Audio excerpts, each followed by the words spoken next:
Hello guys! Sa video ito guys, isi-share ko na naman sa inyo guys. Itatakil ko sa video ito yung regarding naman sa mga mind controlling spirits. Para sa mga guys, sa mga God believers guys, aasahan nyo yan guys na kayo ay punteriya talaga ng devil guys.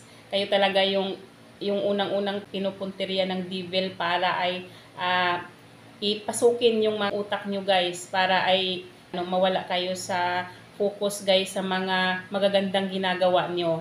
Ang isi-share ko dito guys regarding naman sa aking experience kasi katulad sa akin na ako ay nagpo-focus ako sa aking goals, nagpo-focus ako sa aking business o sa aking mga extra income na ginagawa at nagpo-focus ako guys sa mga godly works ko, yung pagbabasa ko ng Bible, yung pagmi-memorize ko ng mga scripture o yung pagpipray ko, nagpo-focus ako guys sa mga ganong gawain. Kaya talagang nararamdaman ko guys na maraming mga distractions. Nararamdaman ko na hindi talaga madali ang journey ko guys para sa mga godly works ko, para sa goals ko guys. Hindi talaga madali kasi dinidistract ako ng mga kampo ng devil guys. Marami talaga nararamdaman ko na maraming distraction sa buhay ko. Yung na yan, yung mga evil people na yan, hindi naman yan sila makakakontrol sa mind ng isang individual. Hindi nila magawang kontrolin yung utak ng isang tao kung kayo ay hindi kayo nag-open doors para sa kanila.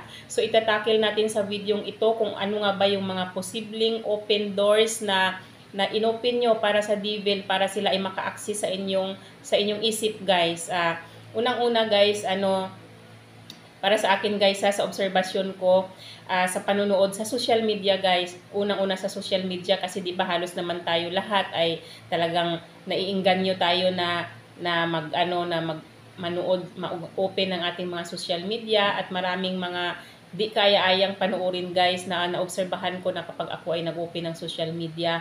Ang dami talagang mga videos na lumalabas guys na hindi dapat panoorin. Nandyan yung mga karahasan, di ba? Mga harassment, andyan yung mga aksidente, andyan yung may mga namamatay, ganon. Yung mga ganon guys na klase ng panoorin guys ng mga hindi dapat pinapanood yan guys kasi distraction yan kung ikaw ay nagpo-focus ka sa mga magagandang ginagawa mo, kung ikaw ay nagpo-focus ka sa goals mo, kung ikaw ay blessed na blessed ka ni God at nagpo-focus ka nga sa mga pangarap mo sa buhay, mawawala ka sa focus kapag yan ay pinagtuunan mo ng pansin. Kaya dapat talaga mag-ingat tayo sa panonood ng ating mga social media guys kasi nandyan lahat ang distraction.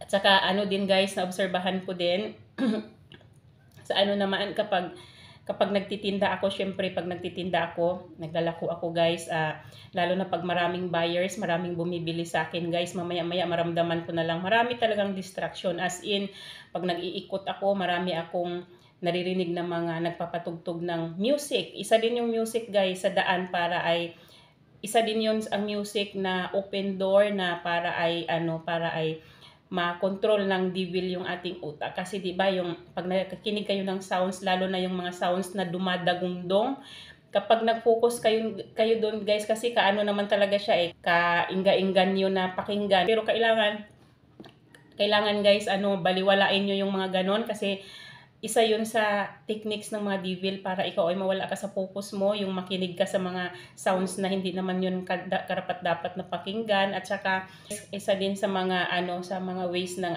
techniques ng mga devil para ay mawala ka sa focus, mawala ka sa hulog ay pag ako ay naglalako, pag ako ay nagtitinda, tapos may makikita ako maraming distraction guys, may yung mga alam mo yung mga makikita kang mga tao na may maraming kapintasan o di kaya nagpapapansin sila o di kaya makikita may madadaanan ka mga tao na nagchichismisan, yung mga ganun. Techniques yun ng devil para ikaw ay yung mabaling yung focus mo sa kanila. Kapag ganun guys, halimbawa pinansin nyo, di ba? Halimbawa, syempre, hindi maiwasan yung mata natin makasalanan. Pag may nakita tayong mga kapintasan ng tao, hindi maiwasan na sa utak mo, sa isip mo, may masasabi ka. Pero syempre, kapag ganun guys na binigyan mo ng pansin yung mga ganun na traps ng mga devil sa inyo guys, syempre guys daan na yon, syempre nakontrol na ng kontrolado na ng devil yung utak nyo, 'di ba? Kasi binigyan nyo ng pansin. Kumbaga, binigyan nyo ng time para pansinin yung tactics ng devil na yon. So ibig sabihin na control na ngayon yung utak nyo. Kung kayo'y nagtitinda, imbis na bless kayo, nakakuha kayo ng mas stop ngayon yung blessings kasi yung utak nyo, kontrolado ng devil yung utak nyo. Paano pa maka-perform si God ng blessing sa inyo kung under control na ng devil yung utak nyo? Kaya hindi talaga maganda guys na nagpapadala tayo sa mga traps ng devil sa atin kasi techniques lang yun guys para lang ay i-disgrace kayo, para lang ay mawala kayo sa focus. Kaya yung ginagawa ng mga devil na yan kasi ayaw nga nila na yung mga God believers magtagumpay, ayaw nila na matupad nyo yung mga pangarap nyo. Kaya dapat talaga iwasan nyo yung mga ganong techniques ng devil guys kasi hindi siya maganda guys. Hindi nyo matutupad yung mga pangarap nyo kung talagang magpapadala kayo sa mga traps ng devil na yan. At saka guys, napansin ko rin na sa sa pagtitinda ko, maraming mga tao na alam kong yung nanghihypnotize sila, alam ko talaga na kapag nakikipagkwentuhan sila, parang sagad hanggang sa ilalima ng utak ko yung tingin nila sa akin. Yung alam kong may something sa kanila, may kakaiba sa kanila.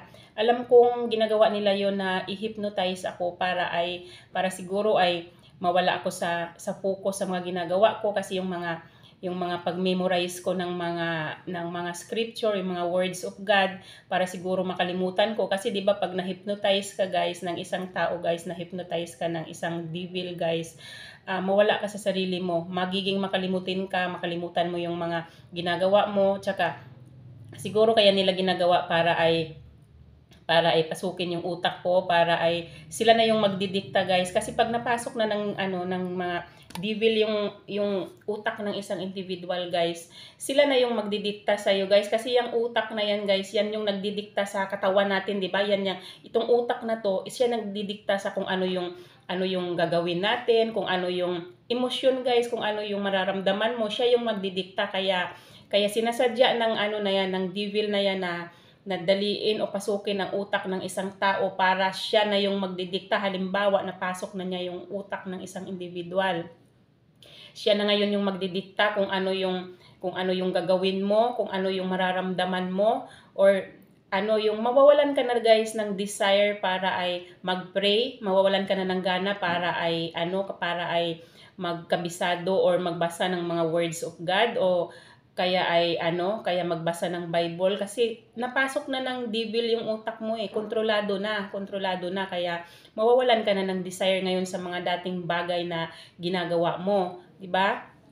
Kaya talaga guys, dapat talaga iiwasan natin yung mga ganong tactics, yung mga open doors na inopen natin para ay ang devil maka-access sa ating isipan guys, o sa ating mind guys. Kailangan shut off natin kaagad yan guys. Paano nga ba natin gagawin para ay agad ay, 'di ba, kapag naobserbahan nyo na gano'n na parang may kumukontrol sa utak nyo, iba na yung pakiramdam nyo, nagbabago na yung ugali nyo kasi nga hindi na nyo nakontrolado yung utak nyo, may nagkokontrol na, kontrolado na ng demonyo, ng devil yung utak nyo.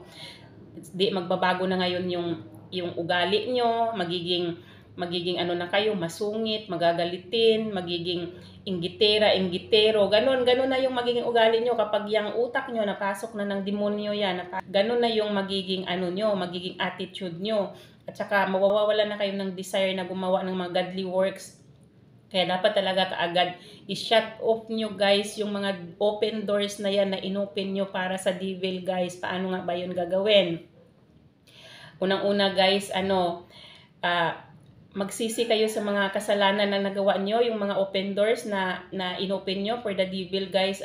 Repent for your sins guys, yun ang pinakaunang gawin nyo. Kailangan magsisi kayo kung ano man yung mga nagawa nyong kasalanan, yung mga open doors, yung mga negative thoughts na pumasok sa utak nyo guys. Magsisi kayo guys, then pray guys, i-rebuke nyo lahat ng mga ng mga evil works na ginawa sa inyo ng devil. I-rebuke nyo yan. Kailangan mag-pray ng taimtim talaga guys. Yun lang naman guys, yun lang ang ang dapat nating gawin para ay maalis tayo sa ganong sitwasyon. Kasi mahirap kapag kontrolado ng devil yung utak natin, hindi na tayo makakagawa ng tama, hindi na tayo makapag-focus. Imbis na may goals tayo sa buhay natin, hindi na natin yun mapiperform kasi kontrolado ng devil yung ating mga iniisip. Hindi na natin makakamit kung ano yung mga pangarap natin at kung yung desire natin na gumawa ng tama at saka yung desire natin ng sa paggawa ng mga mabuti guys, makalimutan na natin yan, hindi na yan maano sa utak natin dahil kontrolado na ng devil yung utak natin.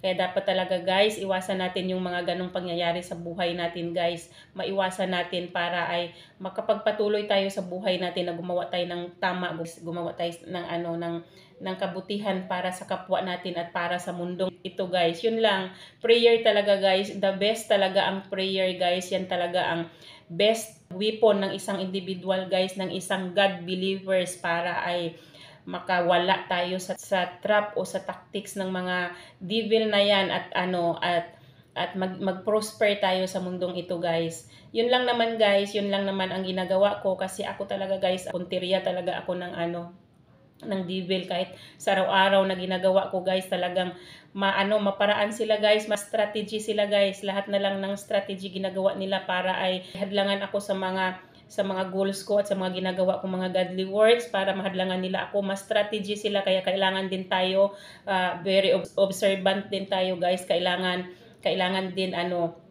malusutan natin kung ano man yung mga trap sa atin ng mga demonyo. Kasi guys, nasa Bible yan, i-share ko lang sa inyo, 1 Peter chapter 5 verse 8 to 9. Be alert and of sober mind. Your enemy the devil prowls around like a roaring lion looking for someone to devour.